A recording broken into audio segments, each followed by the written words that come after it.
Amit, how are you? Hi, Phoebe. Very well, thanks. Thanks so much for having me on. Yeah, thank you very much. We appreciate your presence today. So today we're going to cast our net wider beyond HR, recruitment and talent, talent placement. We're going to talk to a unique person with a wide range of experience and expertise in data analytics. So we're going to talk to the person no other than Amit Mohindra. He is a founder and CEO of Data Analytics Success based in Boston. You're welcome once again, Amit, to our podcast. Thanks. Thank you. Yeah, so today it's gonna be a 30 minutes conversation, not an interview. We're gonna learn from your insight. We're gonna look at your insight, how you got where you are today, so that people, younger generation, will have something to kind of look up to or start from. Okay, and let me tell you, it's gonna be 30 minutes. We're gonna talk about your background and the industry trends you're seeing. Then we discuss the current challenges and what it is you want people analytics success to be in 6 to 1 month, 1 year. Then we'll explore if there's any next step, if it makes sense to you. Is that okay? That's fine. Sounds like a Okay. plan. Okay. Let's do it. Okay, let's do it. Let's get to it. All right. So, Amit, thank you once again for being our podcast. Can you share a bit about your role and how it fits into a bigger picture of people analytics success? Sure. So let me start at the beginning. I'm from India originally, I can see that. and I began my career as an electrical engineer, Wow. and then I became a labor economist. And then many years later, I switched into organizational change and leadership. Awesome. So I run an independent consulting company called People Analytics Success. And as you can tell from the name, we help individuals as well as organizations accelerate their success in anything related to people analytics, as well as more recently, the adoption and usage of AI across HR. Okay. So I've been in business with this company since 2008 Awesome. when the financial crisis happened. And I decided to go into independent consulting. So I've had a fairly long career in corporate. I've done exec roles in research, in consulting, in HR executive roles. And over the course of my experience, I started originally in total rewards and then got into talent management. But I've been doing people analytics before it was even called that Yeah. because of my training. So whenever I saw any kind of suboptimality in the practice of HR in any area, I brought my tools and training to bear. Okay. And so way back in 1999, when I had my first HR job, I looked around and I saw that things were not as good as they should be or could be.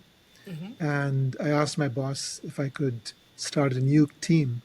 And I called it HR Strategy and Analysis because strategy is the beginning of everything. Yeah. And the word analytics didn't even exist at that Yeah, point. at the time, yeah.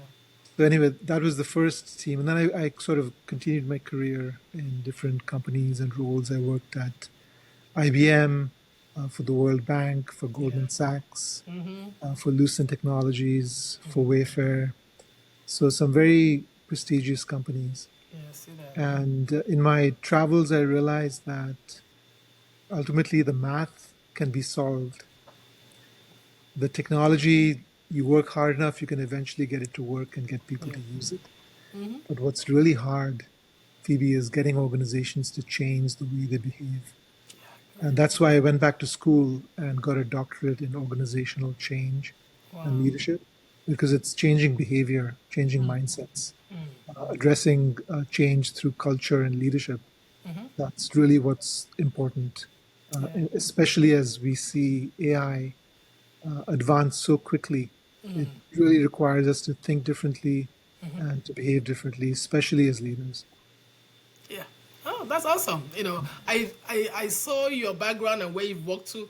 Honestly, if I start saying them, I will not do so. That's why I kind of, so I know that, and it was really impressive background. So I don't want to, let me tell you, I know that, and it's not that I ignore that, but it's so much that if I start, I will not stop. So No worries, I I give it understand. to you. I give it to you. Okay, So, what does a typical day looks like for you, sir? So, my consultancy is really around three different areas. One is advisory, the other is coaching, and the third is education. Okay. So, I'll work backwards. So, I've been teaching people analytics for quite a long time. I've taught at UC Berkeley. Wow. I teach now remotely at Stanford. I've been doing that for about 6 years. Wow. And I do some guest lectures in many different universities, in business schools usually. And I will be developing some more course content that'll be freely available on the web at some point. But that's my passion area, teaching and bringing up and growing the new generation of people analytics leaders. Yeah. And that's also my coaching business. So I help mostly technical leaders who grew up with analytics and now they're trying to persuade and get organizations to do things differently, to use data in HR, for example. And it's not just a matter of showing the results of a regression. You have to have abilities to communicate, to persuade, and to really understand how the organization makes decisions, what the organization's business is, how it makes money, but also, more importantly, the internal politics, all the power lines and the power structures that you have to navigate Yeah. to make sure that your agenda gets funded and supported. So that's the coaching practice. And I'm also helping actually HR leaders who didn't grow up with either analytics or AI Okay. understand the world of AI, navigate, and help their organizations with AI adoption. And on the advisory side, so I help companies with all kinds of challenges related to people analytics, whether specific projects, a lot of workforce planning projects recently, and just helping companies figure out how to adopt AI in the right way and how to take the leadership role through HR, because it's not organizations that adopt AI, it's individuals, and HR pulls the strings or manages, leadership in terms of what are the leadership competencies, Yeah. and also selection and recruiting of executives, but also learning. So helping people unpack that black box of AI to see how it works, to be better positioned to determine when to use it and how to use it. Huh? And also culture. So HR influences culture, and that culture of curiosity, of experimentation, of risk taking, and adopting new technologies is very important. Yeah. Okay. That's awesome. So, that's well answered anyway. What major shift are you seeing in your industry right now? So I work across many different industries. I've worked as an executive in the financial industry, in technology, in e-commerce, and even pharmaceuticals. So each industry has sort of its unique needs and approaches. But my, I guess, winning approach has been coming to a new industry and being able to look at it from the outside, not being stuck in the way things have always been done or the way people always look at problems, but go back to first principles and understand what is the business problem, what kind of data do we need to try and address to unpack what's going on, and then design, an analysis or ultimately a program that addresses that challenge. Yeah. I think if I could speak in general terms, I think we're still struggling a little bit in getting HR to truly adopt analytics to the point where all of its decisions, where appropriate, are based on evidence Yeah. rather than what's always been done in the past or gut feel. Yeah, yeah, yeah. I agree with you. Okay, but again, with the impact of AI, and first of all, we all know that most HR cling to what it used to be than relying on data and facts. They most time choose to err to what it used to be.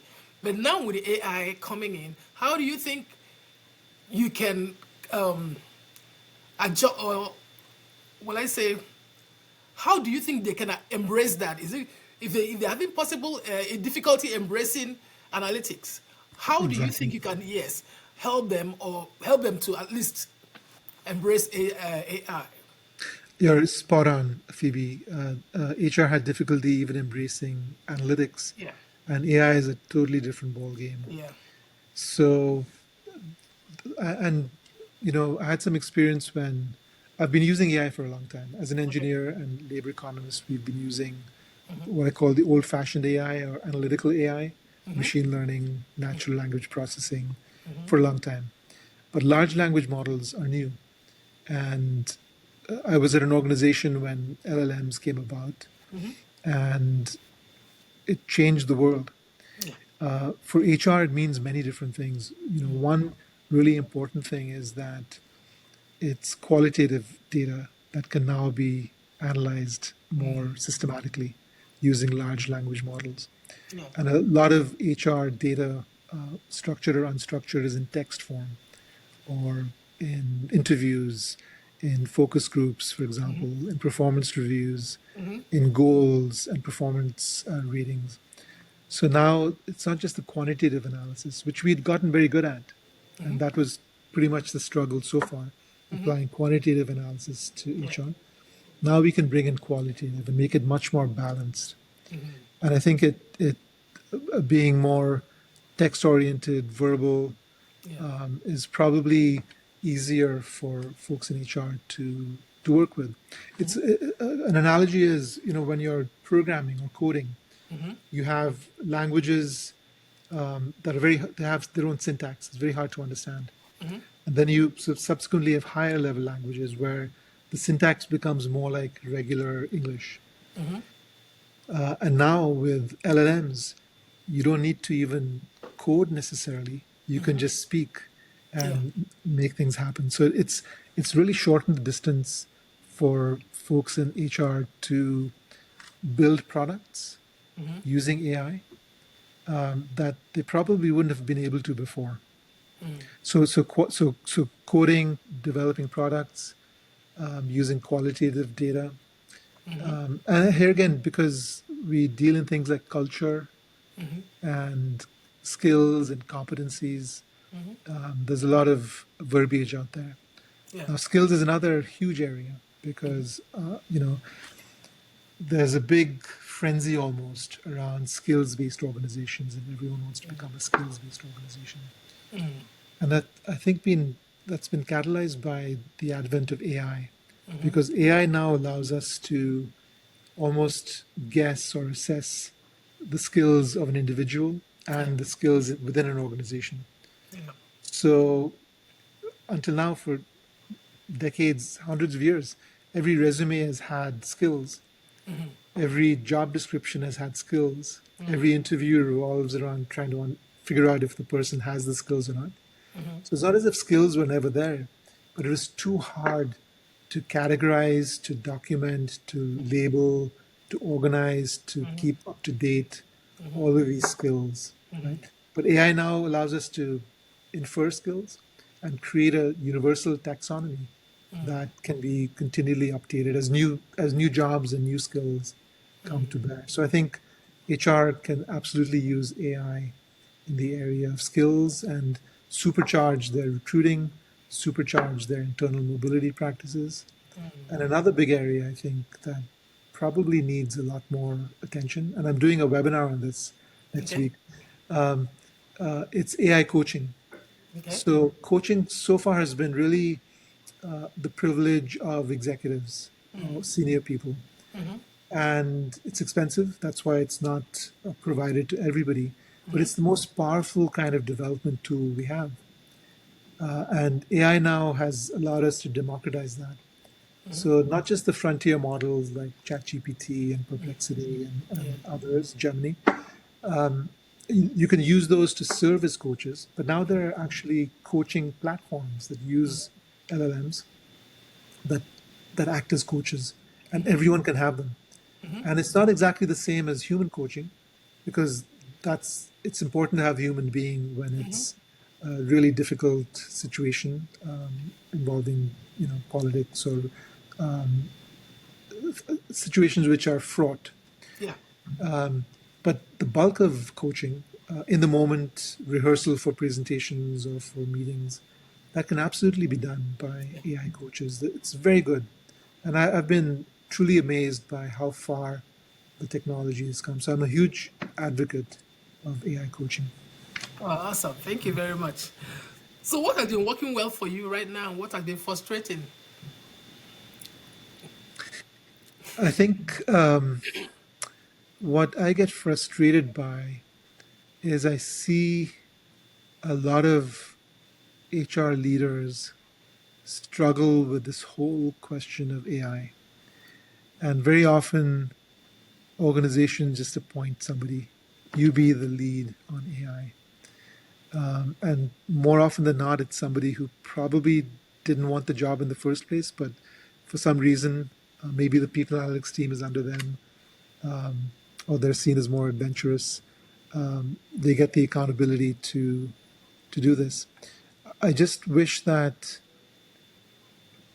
these leaders would reach out for help more, because there are lots of people, I'm not the only one, who can truly understand how AI works, what it means for that particular organization's business, and then unlock the magic of getting individuals to start using it in the right way to develop a capability that eventually contributes to the organization's business.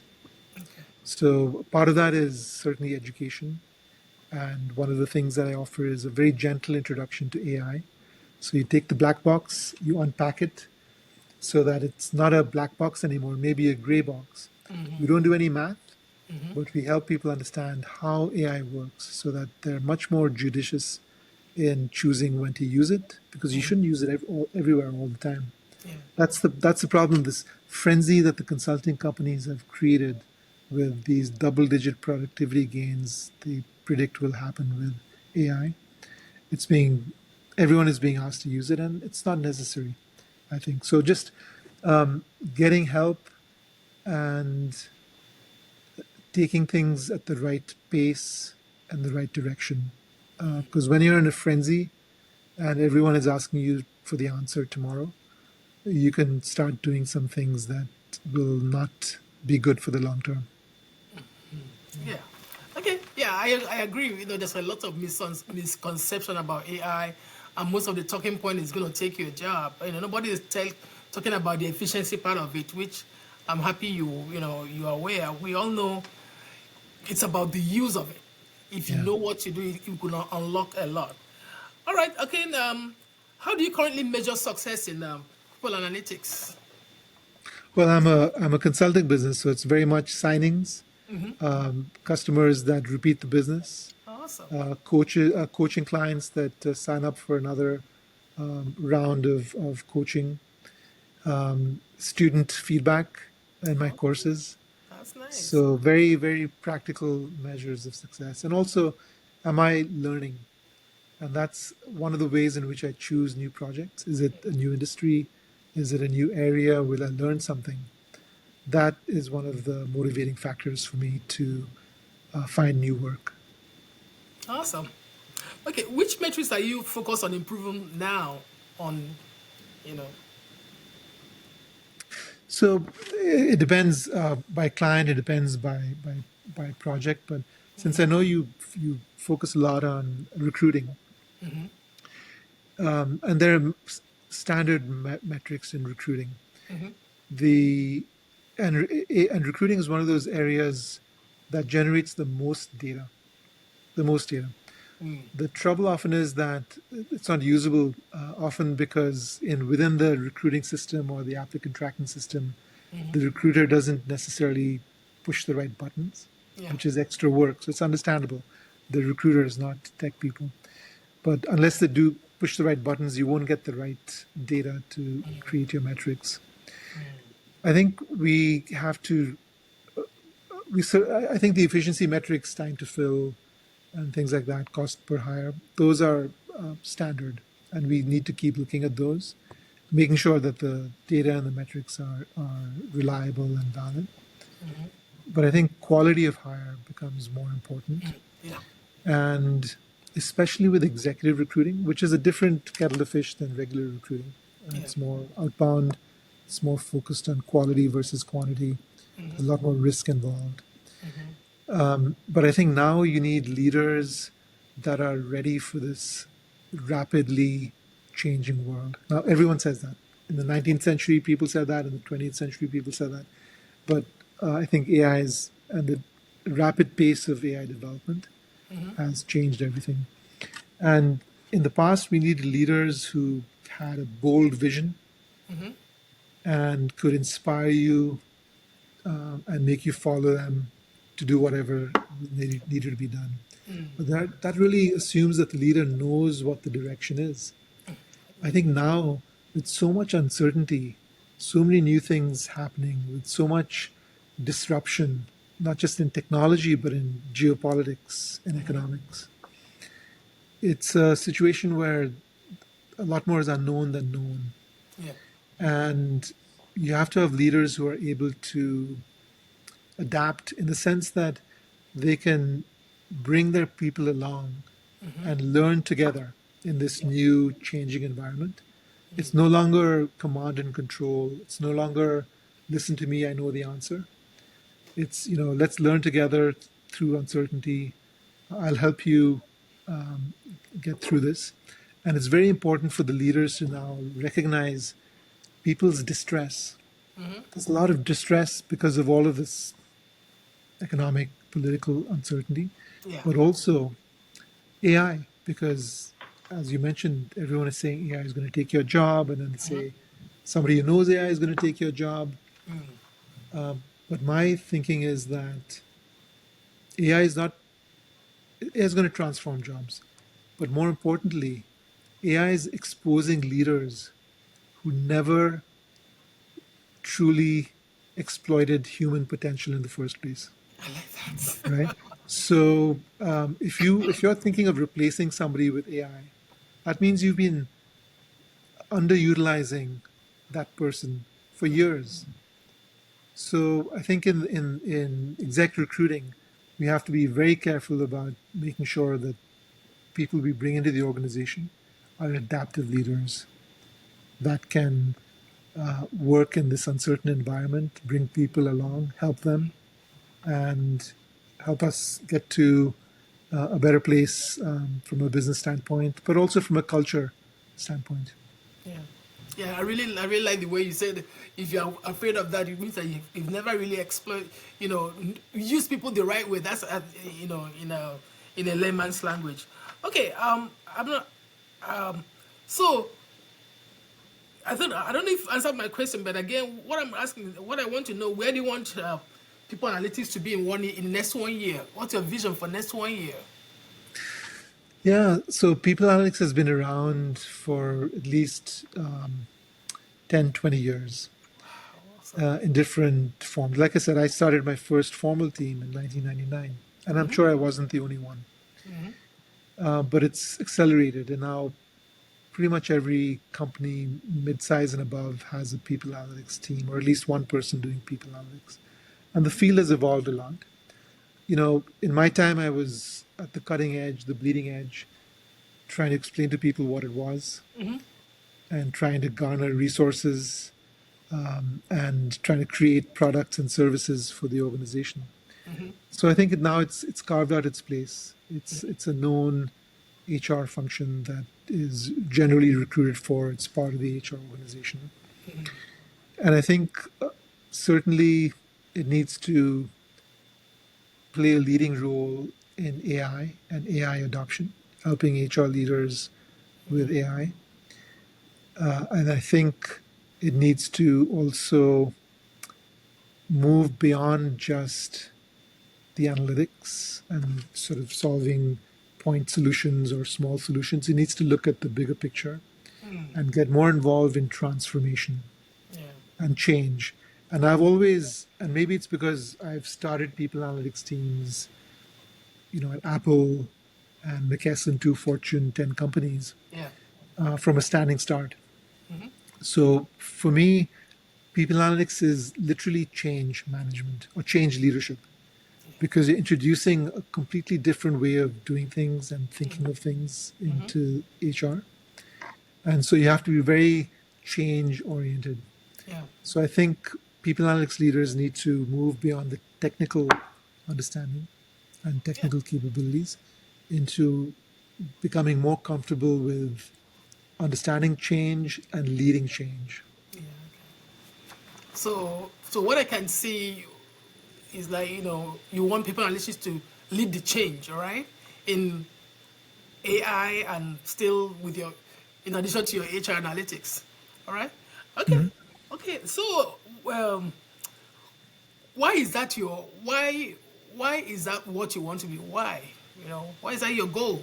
So, let me put it that way. Because everything is about change, Yeah. Okay. right? There's every day something new is happening, strategy changes, the environment changes, strategy changes, or program needs to be changed, initiatives need to be updated, and we often think in very linear, in a linear fashion, in a piecemeal fashion, in a limited fashion. So we got to open the aperture and think bigger, and really again think of things moving, dynamics, Yeah. connectedness, Yeah. and beyond the numbers. Some of these very important traits, human traits that we're going to need to emphasize, that's going to keep us in charge of AI Yeah. and always ahead of AI, right? Human judgment, empathy, learning agility, ethical thinking. These become more and more important, as do relationships and networks, because once the machines take over, it's going to be the relationships, the networks through which the human resistance will begin to coalesce Yeah. and fight the machines. Okay, let me about this. My last question: if you had a magic wand to fix just one thing in people analytics success that is holding you back or slowing you down, what would that one thing be? I'm gonna I'm gonna say something very mundane. Okay. It may be disappointing, No. but there's got to be a better way of calendaring meetings. Too much human time is spent on scheduling meetings and getting that right. So some sort of universal system would be a huge help.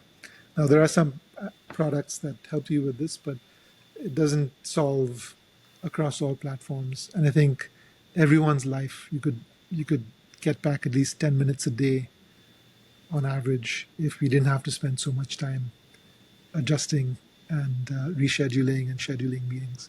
So again, very very mundane, but No, can you throw more light on what you mean? Because I don't think it's that much. Maybe for me, but I want you to, because the way what you said, I'm aware of what you're saying, but I don't think it's that mundane the way you're doing. Maybe you can kind of hit it. Just say well, it. mundane in the sense it's a very simple thing, right? So in my business, I'm always meeting people, I'm connecting people, Yeah. I'm organizing events, and so you got to make sure everyone's available. So just a simple matter of setting up a meeting Okay. can still take time, even if you use a platform like Calendly, which I do. But sometimes you have to work outside that, Yeah. and everyone's got their own platform, so Yeah. they don't talk to one another. So then you have to go back and go back and forth by email. I just think that if there's anything that AI could solve for, because it's a matching problem, matching one calendar and availability and preferences to another. That's perfect for AI.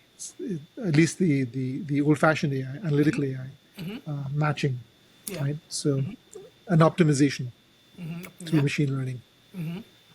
Okay. Okay, that makes sense.